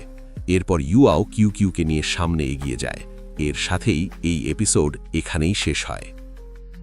তারপর আমরা ইউহাওকে দেখি, সে একাই মাউন্টেন পাইথন সেক্টের সব মেম্বার্সকে হত্যা করে ফেলেছিল। এটা দেখে চিউয়ের হুশ উড়ে যায়। সে জিজ্ঞেস করে, তুমি একা সব মেম্বার্সকে কিভাবে মেরে ফেললে, আর এই মুহূর্তে তোমার সোল পাওয়ার কোন লেভেলে আছে? ইউহাও জানায়, এই মুহূর্তে আমার সোল পাওয়ার লেভেল 76-এ পৌঁছে গেছে। এটা শুনে চিউ খুবই অবাক হয়ে যায়। সে বলে, সোল ফাইটিং কম্পিটিশনে তুমি 5 উইং সোল কিং ছিলে, আর কম্পিটিশন শেষ হওয়ার পর খুব বেশি সময়ও তো হয়নি। তারপরও তুমি এত দ্রুত লেভেল 76-এ পৌঁছে গেছ। তুমি সত্যি শ্রেক একাডেমির মনস্টার। ইউহাও বলে, এতে অবাক হওয়ার কিছু নেই। আমি শুধু কয়েকটা বিশেষ সুযোগ পেয়েছিলাম, যার সাহায্যে এই লেভেলে পৌঁছতে পেরেছি। যাই হোক, এখন এসব ভুলে আমাদের সিক্রেট কেভ খুঁজে বের করা উচিত। তারপর চিউ তাকে একটি রিভারের কাছে নিয়ে যায় এবং বলে, এটাই সেই জায়গা, আর এই রিভারের নিচেই সিক্রেট কেভ রয়েছে। এখানকার স্পিরিচুয়াল এনার্জি থেকেই তুমি সেটা বুঝতে পারছো। ইউহাও মনে মনে ভাবে, যেন কেউ তাকে রিভারের ভেতরে ডাকছে। আমাকে দ্রুত ভেতরে গিয়ে সিক্রেট কেভের রহস্য জানতে হবে। চিউ বলে, আমি জানি তোমার কাছে আল্টিমেট আইস আছে, কিন্তু তবুও রিভারের পানির টেম্পারেচার খুবই কম হবে, তাই নিজের ওপর এত চাপ নিও না, আর কোনো সমস্যা হলে সাথে সাথে বেরিয়ে আসবে। আমি চাই না রেয়ার ম্যাটেরিয়ালস খুঁজতে গিয়ে তুমি নিজের জীবন ঝুঁকিতে ফেলো। এছাড়াও অনেক আগে আমাদের এক অ্যানসেস্টার ওই সিক্রেট কেভের ভেতরে গিয়েছিল এবং সেখানে একটি ছোট মিনারেল ফ্র্যাগমেন্ট পেয়েছিল। সেই ফ্র্যাগমেন্টের ভেতরে প্রচুর আইস অ্যাট্রিবিউট এনার্জির সাথে মেটালিক এনার্জিও ছিল। অ্যানসেস্টারের মতে সিক্রেট কেভের ভেতরে একটি রেয়ার আইস অ্যাট্রিবিউট মেটালের একটি মিনারেল ভেইন রয়েছে। ইউহাও সঙ্গে সঙ্গে রিভারের ভেতরে ঢুকে যায় এবং সেখানে আইস এনার্জি অনুভব করে পুরোপুরি নিশ্চিত হয়ে যায় যে সিক্রেট কেভের ভেতরে নিশ্চয়ই কোনো বিশেষ জিনিস আছে। সে মনে মনে ভাবে, যদি সত্যিই রেয়ার আইস মেটাল থাকে তাহলে এটা আমাকে সোল টুলসে ব্রেক থ্রু করতে অনেক সাহায্য করবে, আর আমরা সহজেই সোল টুলস বানাতে পারবো। সে তার আইস এমপ্রেস আর্মার অ্যাক্টিভেট করে সামনে এগিয়ে যায়, কারণ রিভারের পানি এখন আইস অ্যান্ড ফায়ার পন্ডের পানির মতোই ঠান্ডা হয়ে গেছে। এতে ইউহাওয়ের আশা আরও বেড়ে যায়, কারণ যেখানে এত কোল্ড সোর্স থাকে সেখানে নিশ্চয়ই কোনো বিশেষ ট্রেজার থাকে। অনেক গভীরে যাওয়ার পর সে একটি ক্রিস্টাল গেট খুঁজে পায় এবং নিজের সোল পাওয়ার ট্রান্সফার করে সেটাকে অ্যাক্টিভেট করে। তারপর লাইফ গার্ডিয়ান ব্লেডের সাহায্যে একটি ফরমেশন এনগ্রেভ করে এবং সেটার মাধ্যমে ক্রিস্টাল গেট ধ্বংস করে ফেলে। ইউহাও দেরি না করে গেটের ভেতরে ঢুকে যায়। ভেতরে সে এক ফোঁটা পানিও খুঁজে পায় না। ক্রিস্টাল গেট ভেঙে যাওয়ার পরও সেখানে একটুও পানি ঢোকে না। এটা দেখে ইউহাও খুব অবাক হয়। সে মনে মনে ভাবে, আমি বুঝতে পারছি না আল্টিমেট আইস থাকা সত্ত্বেও আমার এত ঠান্ডা লাগছে কেন, নাকি এখানে আল্টিমেট আইসের থেকেও শক্তিশালী আইস অ্যাট্রিবিউট আছে। একটু সামনে এগিয়ে সে আইস মেটালিক ক্রিস্টালসের কাছে পৌঁছে যায়। সেগুলো দেখা মাত্রই তার সব মার্শাল সোলস দ্রুত বেরিয়ে আসে। বিংবিং বলে, এগুলো আইস জেড ডিভাইন ক্রিস্টাল, আর এগুলো 10,000 ইয়ার ইয়াং আইস কেভের সাথে গঠিত হয়। যদি এখানে এতগুলো ডিভাইন ক্রিস্টাল থাকে তাহলে নিশ্চিতভাবেই ইয়াং আইস কেভ আশেপাশেই আছে। যদি আমি ভুল না করি তাহলে ল্যান্ডস্লাইডের সময় ইয়াং আইস কেভ নর্থ সাইড থেকে সরে এসে ড্র্যাগন সিটির নিচে চলে এসেছে। যাই হোক, আইস অ্যাট্রিবিউটের সোল মাস্টার্স আর সোল বিস্টের জন্য ডিভাইন ক্রিস্টাল খুবই রেয়ার ট্রেজার। এই ডিভাইন ক্রিস্টাল সবসময় 10,000 ইয়ার ইয়াং আইস এসেন্সের সাথে গঠিত হয়, কিন্তু পরে ইয়াং আইস এসেন্স আইস এলিমেন্টাল এনার্জি থেকে আলাদা হয়ে আশেপাশের মেটাল এনার্জি অ্যাবজর্ব করতে শুরু করে। ধীরে ধীরে ক্রিস্টালের রূপ পরিবর্তন হতে থাকে, আর শেষে তা আইস জেড ডিভাইন ক্রিস্টালে ট্রান্সফর্ম হয়। এটা অত্যন্ত রেয়ার মেটাল, একই সাথে সবচেয়ে হার্ড এবং সবচেয়ে ফ্লেক্সিবল মেটাল। হঠাৎ করে আইস জেড ক্রিস্টালগুলো একে অপরের সাথে যুক্ত হতে শুরু করে এবং একটি ফ্রোজেন জায়ান্টের রূপ নেয়। এটা দেখে সবাই অবাক হয়ে যায়। টিয়ানম্যাং বলে, এটা ফ্রোজেন জায়ান্ট, যা শুধু জেড ডিভাইন ক্রিস্টালের এনার্জি দিয়ে তৈরি হয়। আমার ভাই অনেকবার এর সাথে লড়াই করেছে আর অল্পের জন্য বেঁচে ফিরেছিল। ইউহাও বলে, যাই হোক না কেন, এই ফ্রোজেন জায়ান্ট যতই শক্তিশালী হোক, এই ডিভাইন ক্রিস্টাল পাওয়ার জন্য আমাকে এটাকে মারতেই হবে। সে তার ডার্ক গোল্ড টেরার ক্ল ব্যবহার করে আক্রমণ করে, কিন্তু ফ্রোজেন জায়ান্টের আইস বডি এতটাই হার্ড এবং ফ্লেক্সিবল ছিল যে ইউহাওয়ের আক্রমণে কোনো প্রভাব পড়ে না। বিংবিং তাকে বলে, আল্টিমেট আইস পাওয়ারকে ডার্ক গোল্ড টেরার ক্লয়ের মধ্যে ঢুকিয়ে আক্রমণ করতে। তার কথা মেনে ইউহাও আল্টিমেট আইস পাওয়ার ব্যবহার করে আবার আক্রমণ করে, আর এবার সে সহজেই ফ্রোজেন জায়ান্টকে গুরুতরভাবে আঘাত করতে পারে। ইউহাও ধারাবাহিক আক্রমণে ফ্রোজেন জায়ান্টের বডি ধ্বংস করে ফেলে। তার মনে হয়েছিল ফ্রোজেন জায়ান্ট মারা গেছে, কিন্তু সে ভুল ছিল। ফ্রোজেন জায়ান্ট আবার নিজের বডি রিজেনারেট করে ফেলে। বিংবিং বলে, ফ্রোজেন জায়ান্টের পুরো বডি ডিভাইন ক্রিস্টাল দিয়ে তৈরি, তাই এত সহজে এটাকে শেষ করা যাবে না। এটাকে পুরোপুরি মারতে হলে এর কোরের লাইফ ফোর্স ধ্বংস করতে হবে। ইউহাও বলে, আমাদের কাছে বেশি সময় নেই, তাই আমরা সবাই মিলে একসাথে আক্রমণ করে এটাকে আল্টিমেট আইসের শক্তি দেখাই। তার কথা মেনে বিংবিং আইস ডোমেন দিয়ে আক্রমণ করে, আর স্টার অ্যানিসো তার অমনি থ্রাস্ট দিয়ে আঘাত হানে। সুযোগের সদ্ব্যবহার করে ইউহাও আইস ব্লাস্ট দিয়ে তার ওপর প্রচণ্ড আঘাত করে, যার ফলে ফ্রোজেন জায়ান্ট টুকরো টুকরো হয়ে যায় এবং চিরতরে মারা যায়। ইউহাও বলল, আইস জেড ডিভাইন ক্রিস্টাল সত্যিই রেয়ার ট্রেজার বলার যোগ্য। এর হার্ডনেস আর ফ্লেক্সিবিলিটি দেখে আমি নিশ্চিতভাবে বলতে পারি এটা দিয়ে বানানো সোল টুলস একই লেভেলের অন্য সোল টুলসের তুলনায় অনেক বেশি শক্তিশালী হবে। তারপর সে কন্ট্রোল ক্রেন আর ক্যাপচার ড্র্যাগন মুভ ব্যবহার করে সব আইস জেড ক্রিস্টাল একত্র করে নিজের স্টোরেজ সোল টুলের ভেতরে অ্যাবজর্ব করে নেয়। ইউহাও বলল, এতগুলো রেয়ার ম্যাটেরিয়ালস পাওয়ার পর ট্যাঙ্ক সেক্টর সোল টুলস বানানোর সব সমস্যা দূর হয়ে যাবে, আর আমরা সান মুন এম্পায়ারের বিরুদ্ধে যুদ্ধে ভালোভাবে লড়তে পারব। টিয়ানম্যাং বলল, আমরা এখনও 10,000 ইয়ার ইয়াং আইস কেভের ভেতরে যাইনি। আমি নিশ্চিত করে বলতে পারি সেখানে এমন কিছু পাব যা দেখে তুমি খুশি হয়ে যাবে। তারা সময় নষ্ট না করে সামনে এগিয়ে যায়। সেই জায়গার আইস এলিমেন্ট এতটাই হার্ড ছিল যে ইউহাও সেটাকে অ্যাবজর্ব করতেও পারছিল না। টিনমেং জানায়, রিফাইন না করা ইয়াং আইস এসেন্সের মধ্যে অত্যন্ত বিপজ্জনক এলিমেন্টাল এনার্জি থাকে, তাই এটাকে অ্যাবজর্ব করা এত সহজ নয়। এখন তোমাকে সাবধানে থাকতে হবে, কারণ এই জায়গার টেম্পারেচার প্রায় অ্যাবসোলিউট জিরোতে পৌঁছাতে চলেছে। যদি এমন টেম্পারেচারে তুমি এনার্জি অ্যাবজর্ব করার চেষ্টা করো, তাহলে ঠান্ডার কারণে তোমার জীবনও চলে যেতে পারে। সামনে এগিয়ে তারা আরেকটি আন্ডারগ্রাউন্ড কেভ খুঁজে পায় এবং দেরি না করে ভেতরে ঢুকে যায়। সেই কেভের ভেতরে এতটাই ঠান্ডা ছিল যে কোনো দুর্বল সোল মাস্টার বা সোল বিস্টের সোলও জমে যেতে পারে। ইউহাওয়ের কাছে আল্টিমেট আইস থাকায় তার কিছু হয় না। ইউহাও তার পার্পল ডায়মন্ড আইস ব্যবহার করে কোল্ড অরা সরিয়ে দেয়। সেখানে অসংখ্য ইয়াং জেড আইস এসেন্সের পিলার্স ছিল। এগুলো দেখে সবাই খুশি হয়ে যায়। ইউহাও বলে, আমি বিশ্বাসই করতে পারছি না, ডিভাইন ক্রিস্টালের মতো আমরা এই আইস এনার্জিটাকে একদমই কন্ট্রোল করতে পারছি না। এমনকি এখানকার বাতাসও বেশ অদ্ভুত।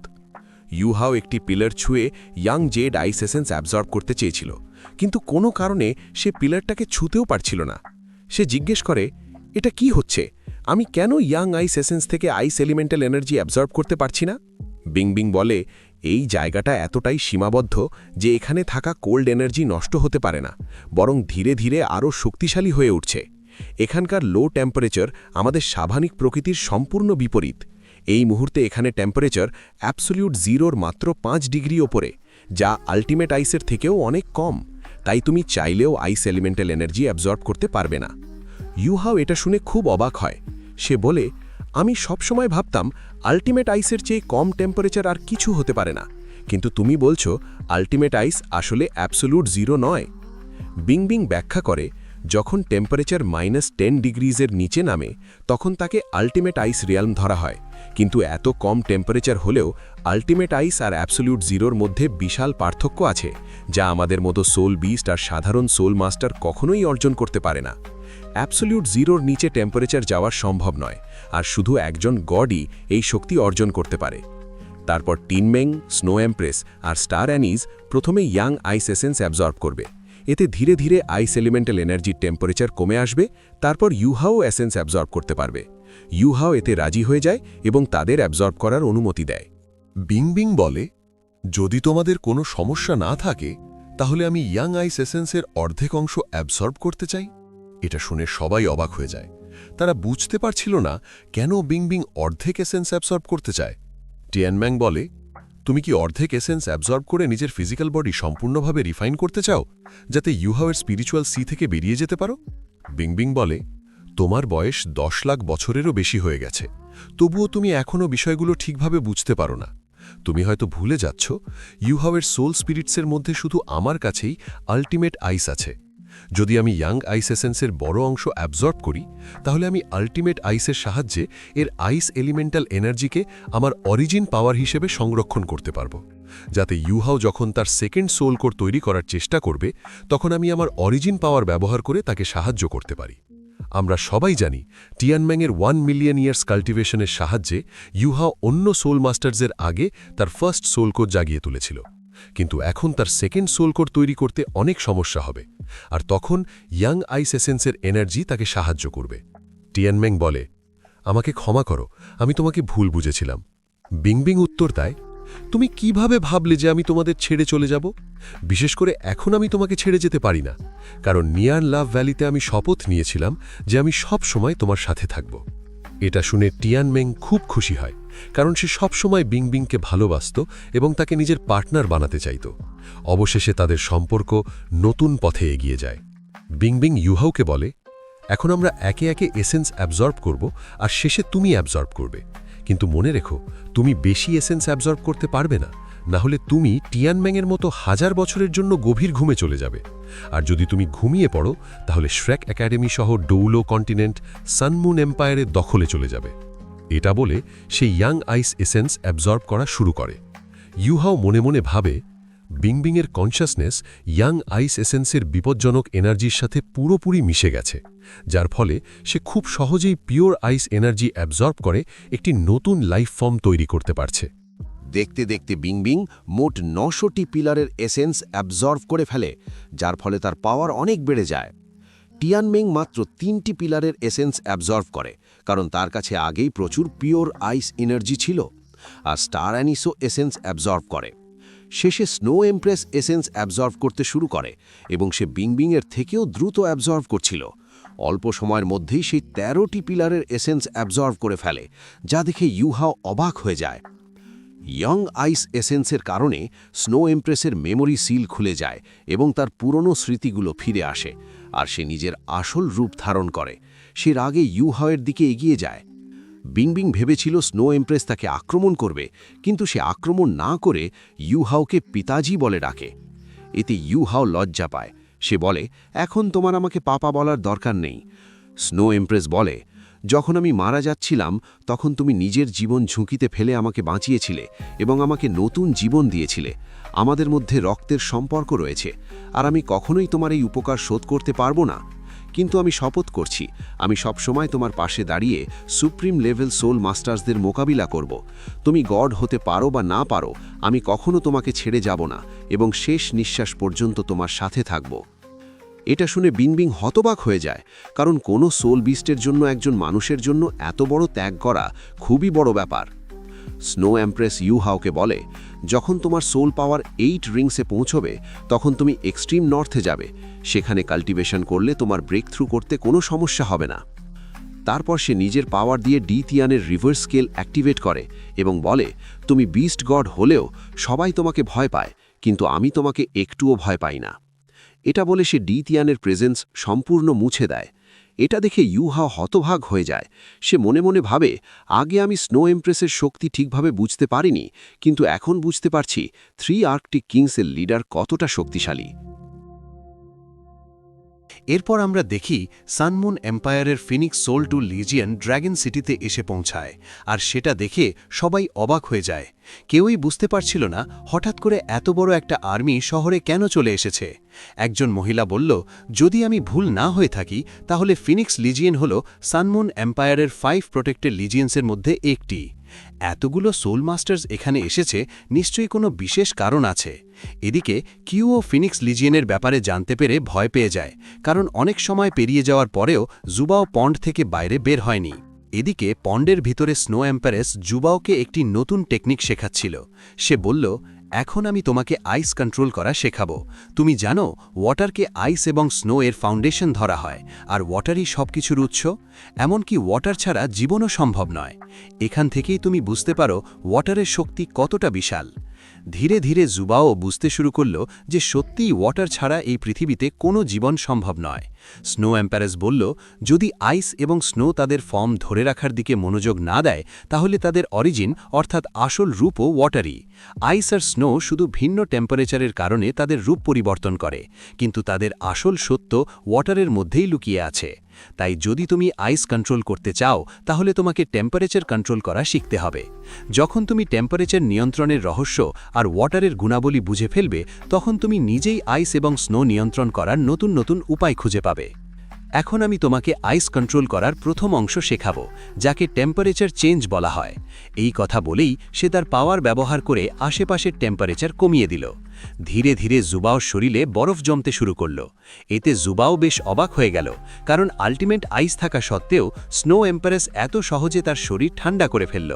স্নো এম্পারেস টেম্পারেচার কমিয়ে চারপাশে ক্রিস্টাল তৈরি করল। সে বলল, যখন ওয়াটার জমে আইস হয় তখন এর ভিতর থেকে অনেক হিট এনার্জি রিলিজ হয়, আর যখন আইস আবার ওয়াটারে পরিণত হয় তখন অনেক হিট অ্যাবজর্ভ করে।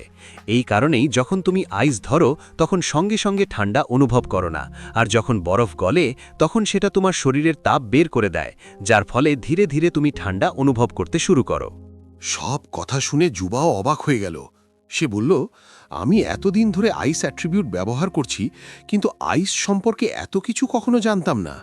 অবাক করার বিষয় হলো, আল্টিমেট আইস থাকা সত্ত্বেও আমার কাছে আইসের বেসিক জ্ঞানই ছিল না। কিন্তু এখন আমি বুঝতে পেরেছি যে ঠান্ডা শুধু টেম্পারেচার কন্ট্রোলের উপর নির্ভর করে না, বরং এর আসল শক্তি প্রকাশ পায় আইসের গুণাবলী বোঝার পর। সে স্নো এমপ্রেসকে বলল, তোমাকে ধন্যবাদ। আজ শুধু তোমার কারণেই আমি আইসকে এত গভীরভাবে বুঝতে পেরেছি। আশা করি তুমি আমাকে এভাবেই আরও বিশেষ এবং গুরুত্বপূর্ণ জিনিস শেখাতে থাকবে। স্নো এমপ্রেস বলল, তোমার চিন্তা করার দরকার নেই। আমি তোমাকে এমন অনেক কিছু শেখাবো যা তোমার সেকেন্ড সোল কোর কনডেন্স করতে সাহায্য করবে। তবে এখন এই জায়গার টেম্পারেচার অনেক বেড়ে গেছে, তাই ভালো হবে যদি তুমি দ্রুত বাকি থাকা সব আইস এসেন্স অবজর্ব করে নাও, না হলে এই জায়গাটা পুরোপুরি ধ্বংস হয়ে যাবে। যুবাও সময় নষ্ট না করে আইস জেড এসেন্স অবজর্ব করতে শুরু করল, আর স্নো এমপ্রেসও তাকে সাহায্য করতে লাগল। সে মনে মনে ভাবল, কোনো মিস্টিরিয়াস আইস কেবের ফরমেশন প্রকৃতির এক অনন্য উপহার। কিন্তু দুঃখের বিষয়, এই আইস কেব আমার এক্সট্রিম নর্থ থেকে অনেক দূরে, আর পৃথিবীর কম্পনের কারণে ধীরে ধীরে এই কেভ দুর্বল হয়ে পড়ছে। আমাদের এসেন্স অবজর্ব করার পর কেভের অবস্থা খুব খারাপ হয়ে গেছে, আর এটা যে কোনো মুহূর্তে ধ্বংস হয়ে যেতে পারে। যদিও এখানে কোল্ড এনার্জি আছে, কিন্তু এটা আমার এক্সট্রিম নর্থের সাথে তুলনা করা যায় না। এমনকি এই আইস কেভে 10,000 বছর পুরনো আইস এবং ডিভাইন ক্রিস্টালও নেই। যুবাও একের পর এক ক্রিস্টাল পিলার থেকে আইস এসেন্স অ্যাবজর্ব করতে লাগল, যার ফলে ধীরে ধীরে কেভ ধ্বংস হতে শুরু করল। টিয়ান মিং এটা দেখে খুব ভয় পেয়ে গেল, কিন্তু কেভ পুরোপুরি ধসে পড়ার আগেই যুবাও দ্রুত পন্ড থেকে বেরিয়ে এলো, আর সে বাইরে আসার সঙ্গে সঙ্গে পুরো পন্ড বরফে জমে গেল। যুবাওকে দেখে সবাই খুব খুশি হয়ে গেল এবং তার প্রশংসা করতে লাগল। যুবাও বলল, তুমি ঠিকই বলেছিলে, এই জায়গাটা সত্যিই একটা ট্রেজারের থেকে কম নয়। আমি এখানে অনেক বিশেষ আর মূল্যবান জিনিস পেয়েছি, যার কারণে আমার পাওয়ার অনেক বেড়ে গেছে। এখন আমার আল্টিমেট আইস আগের চেয়ে আরও কম টেম্পারেচারে আরও বেশি পিওর হয়ে গেছে। আর পন্ডের ভেতরে আমি অনেক রেয়ার মেটেরিয়ালস পেয়েছি, যেগুলো দিয়ে এল্ডার সোয়ান এবং সিনিয়র ব্রাদার বেইবেই নিশ্চয়ই শক্তিশালী সোল টুলস তৈরি করতে পারবে। এই বলে সে চিউচিউকে স্টোরেজ সোলটুল দিয়ে দিল এবং তাকে ট্যাঙ্ক সিটিতে যেতে বলল। চিউচিউ বলল, আমার ট্যাঙ্ক সিটিতে যেতে কোনো সমস্যা নেই, কিন্তু এখন তোমার এখানে একা থাকা খুব বিপজ্জনক হবে, কারণ কিছুক্ষণ আগেই সানমুন এম্পায়ারের ফিনিক্স লিজিয়ন ড্র্যাগন সিটিতে এসে গেছে। তাদের সম্পর্কে আমি খুব বেশি জানি না, কিন্তু এখানে অনেক সোল মাস্টার্স এসেছে। যদি তারা তোমাকে দেখে ফেলে তাহলে তুমি বিপদে পড়তে পারো। জুহাও চিউচিউয়ের সাথে মিলে সানমুন এম্পায়ার আর্মির ইউনিফর্ম পরে নিল এবং লুকিয়ে ফিনিক্স লিজিয়নের ওপর নজর রাখতে লাগল। সে বলল, ড্র্যাগন সিটি এক্সট্রিম নর্থের একদম কাছেই অবস্থিত। তাছাড়া এখানে সানমুন এম্পায়ারের কোনো শত্রু সেক্ট বা সিটি নেই, তবুও এখানে এত বড় আর্মি এসেছে। এর মানে টিয়েন রেন নিশ্চয়ই কোনো বড় পরিকল্পনা করছে, আর সেই কারণেই সে তার একটি বিশেষ লিজিয়নকে এখানে পাঠিয়েছে। চিউচিউ বলল, আমিও কিছু বুঝতে পারছি না। প্রথমে আমি লিজিয়নের কাছে গিয়ে তাদের দেখতে চেয়েছিলাম, কিন্তু ভয় ছিল যদি ধরা পড়ি তাহলে সানমুন এম্পায়ার তোমার ব্যাপারেও জেনে যাবে আর আমাদের সব পরিশ্রম নষ্ট হয়ে যাবে। তাই আমি তাদের কাছে যাওয়ার ভুল করিনি। তবে আমি এটুকু জানি যে ফিনিক্স লিজিয়নে অনেক শক্তিশালী এবং ট্রেন্ড সোল মাস্টার্স আছে, তাই আমরা কোনো ভুল করতে পারি না, না হলে বিপদে পড়ব। যতদূর জানি এই মুহূর্তে ড্র্যাগন সিটিতে প্রায় 20,000 সোল মাস্টার্স এবং সোল টুল মাস্টার্স রয়েছে। জুহাও বলল, এখন আমাদের দুজনকে আলাদা হতে হবে। তুমি এই রেয়ার মেটেরিয়ালস নিয়ে শ্রেক সিটিতে যাও, আর আমি এখানে থেকে খুঁজে বের করার চেষ্টা করব সানমুন এম্পায়ার এত বড় আর্মি ড্র্যাগন সিটিতে এনে কি করতে চায়। চিউচিউ আর দেরি না করে শ্রেক সিটির দিকে রওনা হয়ে গেল। এরপর জুহাও তার মেন্টাল ডিটেকশন স্কিল ব্যবহার করে ফিনিক্স লিজিয়নের সোল টুলস এবং সোল মাস্টার্সদের অবস্থান দেখতে লাগলো। সে জানতে পারল যে ফিনিক্স লিজিয়ন অনুপ্রবেশকারীদের ঠেকাতে 100রও বেশি high altitude flying soul tools আকাশে স্থাপন করেছে, যাতে দ্রুত শত্রুর খোঁজ পাওয়া যায়। তখন জুহাও বুঝতে পারল ফিনিক্স লিজিয়ন অত্যন্ত বিপজ্জনক এবং ট্রেইনড আর্মি, তাদের সাথে লড়াই করা সহজ হবে না। তাই শুরুতে সে খুব সাবধানে চলতে লাগলো, যাতে কেউ তার সম্পর্কে জানতে না পারে এবং সে সানমুন এম্পায়ারের আসল উদ্দেশ্য জানতে পারে। যুবাও মনে মনে ভাবল, আমি আশা করিনি, কিন্তু সানমুন এম্পায়ারের ফিনিক্স লিজেন্ড হোয়াইট টাইগার ডিউকের পার্সোনাল আর্মির মতোই ট্রেন্ড। এদের নিজেদের উপর এতটাই বিশ্বাস যে এরা সোল ডিফেন্স সোল টুলস পর্যন্ত সঙ্গে রাখেনি। কিন্তু আমি বুঝতে পারছি না এত বিপজ্জনক আর্মি ড্র্যাগন সিটিতে কি করছে। সে লিজার সোল টুলস এড়িয়ে ক্যাম্পের ভিতরে ঢুকে পড়ল এবং একটি গার্ডকে অজ্ঞান করে দিল। যুবাও ভাবছিল কেউ তার উপস্থিতি টের পাবে না, কিন্তু গার্ডের পিঠে একটি অ্যালার্ট অ্যালার্ম লাগানো ছিল। মাটিতে পড়তে অ্যালার্ম বেজে উঠল এবং আশেপাশের সব গার্ডস জুবাওর ব্যাপারে জেনে গেল। গার্ড সোল টুলসের সাহায্যে জুবাওর ওপর আক্রমণ করতে লাগল, কিন্তু সে স্নো এমপ্রেসের সাথে মিলে সব সোল টুলস বরফে জমিয়ে দিল। এরপর সে স্টার অ্যানিসের সোল বোন স্কিল অক্টাগোনাল থার্ড ব্যবহার করে ফ্লাইং সোল টুলসগুলোর ওপর আক্রমণ করল। মুহূর্তের মধ্যেই অনেক সোল টুলস বরফে জমে গেল। জুবাও নিজেও এতে অবাক হয়ে গেল। সে বলল, আমি আশা করিনি স্টার অ্যানিসের সোল বোন অ্যাটাকের রেঞ্জ এত বেশি হবে। যদি আমি ভুল না হই, এই অ্যাটাকের পাওয়ার প্রায় 1 কিলোমিটার এলাকায় ছড়িয়ে পড়েছে। স্টার অ্যানিস বলল, আমি 1 লক্ষ বছরের পুরনো সোল প্লান্ট, স্বাভাবিকভাবেই আমার সোল বোন অ্যাটাকের পাওয়ার বেশি হবে। একজন গার্ড জুবাওর আক্রমণ থেকে বেঁচে ফিনিক্স লিজেনের লিডার জুজির কাছে পৌঁছে গেল। জুজির আগে বলল, ক্যাম্পে মাত্র একজন শত্রু আছে আর তুমি ভয়ে আমার কাছে চলে এলে। গার্ড বলল, আমাকে ক্ষমা করুন, কিন্তু শত্রু খুবই শক্তিশালী এবং বিপজ্জনক। সে চোখের পলকে আমাদের প্রায় সব ফ্লাইং সোল টুলস বরফে জমিয়ে দিয়েছে। তাকে দেখে মনে হচ্ছিল সে আইস অ্যাট্রিবিউট যুক্ত স্পিরিচুয়াল সোল মাস্টার। জুজি বুঝে গেল যে আক্রমণকারী জুবাও, কিন্তু সে কাউকে তা বলল না। সে বলল, এখনও আমরা শত্রুর সম্পর্কে পুরোপুরি জানি না, তাই আমাদের সতর্ক থাকতে হবে। এত বিপজ্জনক শত্রুকে সহজে ধরা যাবে না। তবে চিন্তা করো না, আমার কাছে একটা প্ল্যান আছে। আমরা তার জন্য ফাঁদ পাতব এবং তাকে আটকাব। জুজির আদেশে সবাই জুবাওকে ধরার জন্য ফাঁদ পাততে শুরু করল, আর এতে ফিনিক্স লিজিয়নের ডেপুটি লিডার লুও ফেং বেশ খুশি ছিল। এদিকে সানমুন এম্পায়ারের কিছু লোক সোল বিস্টসদের কন্টেনারে বন্দি করে তাদের ওপর এক্সপেরিমেন্ট চালাচ্ছিল। অনেক এক্সপেরিমেন্ট করার পর অনেক বিস্ট মারা গেছে, কিন্তু একটি মাঙ্কি বিস্ট এখনও বেঁচে ছিল, যদিও তার পা কাঁপছিল। এটা দেখে গার্ডস অবাক হয়ে গেল। তারা দ্রুত তাদের বসের কাছে গিয়ে বলল, এক্সপেরিমেন্ট নাম্বার 23 72 আওয়ার্স পরেও জীবিত আছে। বস খুব খুশি হয়ে বলল, যদি এই এক্সপেরিমেন্ট সফল হয় তাহলে আমাদের সানমুন এম্পায়ারের সব ওয়ারিয়ার্স আর শরীরের অঙ্গ হারানোর ভয় পাবে না, কারণ তখন আমরা সোল বিস্টের অঙ্গ ব্যবহার করে নিজেদের বাঁচিয়ে রাখতে পারব, আর এতে আমাদের পাওয়ারও অনেক বেড়ে যাবে। অন্যদিকে জুবাও ধীরে ধীরে ড্র্যাগন সিটিতে ফিনিক্স লিজিয়নের আসার উদ্দেশ্য খুঁজে বের করছিল। সে লক্ষ্য করল হঠাৎ করে সিটির আশেপাশে পাহারা অনেক কমে গেছে। ভাবল, হয়তো আমার অ্যাটাকের কারণে পুরো আর্মি অ্যালার্ট হয়ে গেছে আর তারা গার্ডসদের সিটির ভিতরে দেখে নিয়েছে। যদি তাই হয় তাহলে আগে আমি সিটির বাইরের জায়গাগুলো দেখে নিই, যাতে পরে কোনো সমস্যা না হয়। এই বলে সে তার মেন্টাল ডিটেকশন স্কিল অ্যাক্টিভেট করে চারপাশে ঘুরতে লাগল। কিছুক্ষণ পর সে বুঝতে পারল ফিনিক্স লিজিয়নের সাথে অনেক গার্ডস ড্র্যাগন সিটি ছেড়ে এক্সট্রিম নর্থের দিকে যাচ্ছে। এমনকি তারা এক্সট্রিম নর্থের বর্ডারে একটি বেসও তৈরি করেছে, যেখানে তারা খনন করে রেয়ার মেটেরিয়ালস বের করছে। এটা দেখে জুবাওর মাথা ঘুরে গেল। সে ভাবল, এখন বুঝতে পারছি কেন সানমুন এম্পায়ার ড্র্যাগন সিটিতে এত বড় আর্মি পাঠিয়েছে। তারা বুঝে গেছে যে এক্সট্রিম নর্থ কাছে হওয়ায় ড্র্যাগন সিটির নিচে অনেক রেয়ার মেটেরিয়ালস আছে। সেই কারণেই টিয়ান রেন আগে থেকেই হেভেনলি ড্র্যাগন এবং আর্থ ড্র্যাগনদের ড্র্যাগন সিটি থেকে সরিয়ে দিয়েছে, যাতে অন্য এম্পায়ার্স এবং সেক্টরা এখানে থাকা ট্রেজার সম্পর্কে জানতে না পারে। সানমুন এম্পায়ার গোপনে এই রেয়ার মেটেরিয়ালস তুলে শক্তিশালী সোল টুলস তৈরি করতে চায়, যাতে ভবিষ্যতে এম্পায়ার্সদের মধ্যে যুদ্ধ শুরু হলে তারা সহজেই পুরো ডৌলো কন্টিনেন্ট দখল করতে পারে। আমি কখনো ভাবিনি, কিন্তু টিয়ান রেন আমাদের ভাবনার থেকেও অনেক বেশি চতুর। জুবাও তার ক্লোন বডি ব্যবহার করে বেসের দিকে এগোতে লাগল, কিন্তু হঠাৎ করে অনেক গার্ডস তাকে ঘিরে ফেলল। জুজি সেখানে এসে বলল, এখন যখন তুমি এখানে এসে গেছো তখন তোমাকে এত সহজে জিতে দেব না। তুমি সানমুন এম্পায়ারের গোপন কাজে হস্তক্ষেপ করার ভুল করেছ, আর এখন তুমি এখান থেকে বের হতে পারবে না। এই বলে সে 4টি সোল টুলস ব্যবহার করে একটি প্রোটেকশন ব্যারিয়ার অ্যাক্টিভেট করল, যাতে জুবাও পালাতে না পারে। জুজি মাস্ক পরেছিল, তাই জুবাও তাকে চিনতে পারল না। তখন লুওফেনও সেখানে এসে বলল, তুমি কি সত্যিই ভেবেছিলে যে শুধু নিজের বডি লুকিয়ে আমাদের চোখ এড়াতে পারবে? এই বলে সে তার 9টা সোল রিংস অ্যাক্টিভেট করল। এটা দেখে জুবাও ভয় পেয়ে গেল, কারণ সে একজন টাইটেল ডুয়োলো আর তার শক্তি ম্যাডবুল ডুয়োলোর থেকেও বেশি। জুজি বলল, তুমি নিশ্চয়ই ভাবছো আমরা তোমার সম্পর্কে কিভাবে জানলাম, কিন্তু বেশি ভাবার দরকার নেই। আমি আগেই জানতাম তুমি আমাদের ওপর নজর রাখছো, আর তোমার সম্পর্কে অনেক কিছুই জানি। সেই তথ্য ব্যবহার করেই তোমাকে এই ফাঁদে ফেলেছি। আমরা জানি এক্সট্রিম নর্থে টেম্পারেচার খুব কম, আর তুমি নিজের বডি টেম্পারেচার এত কম করে ফেলেছিলে যে আমাদের সোল ডিটেকশন সোল টুল তোমাকে ধরতে পারেনি। কিন্তু তুমি একটা ভুল করেছ।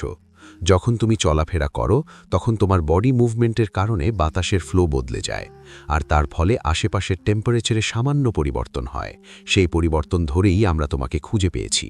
এই বলে সে জুবার সামনে হ্যান্ডকাফস ছড়ে দিয়ে বলল, দ্রুত এটা পরে নাও, এতে তোমার সোল পাওয়ার ব্লক হয়ে যাবে, আর আমরা তোমার আসল মুখ দেখতে পারব।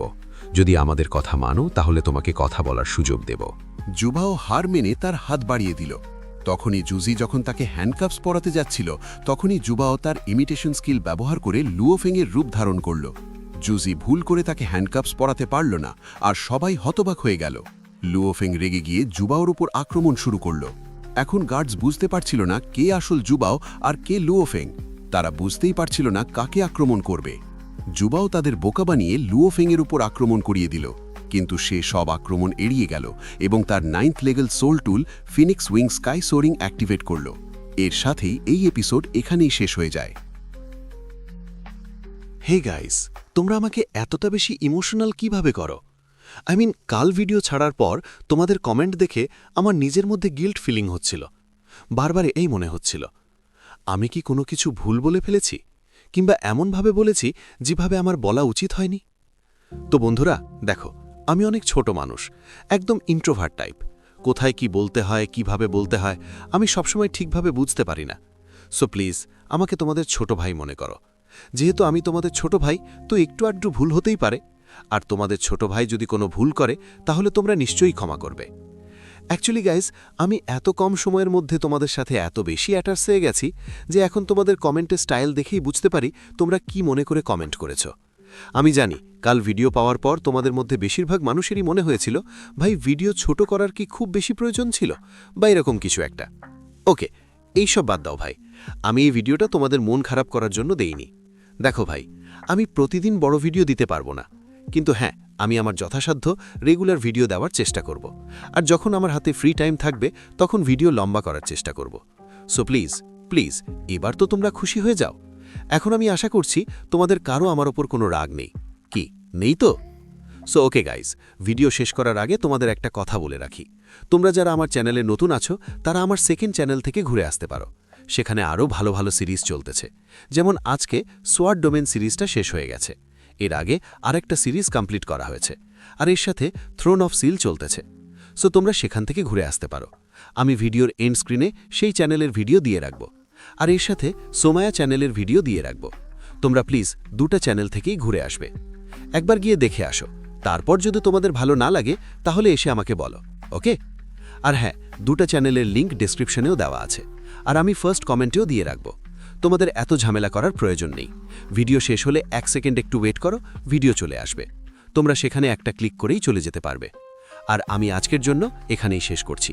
So see you in the next video, and thanks for watching.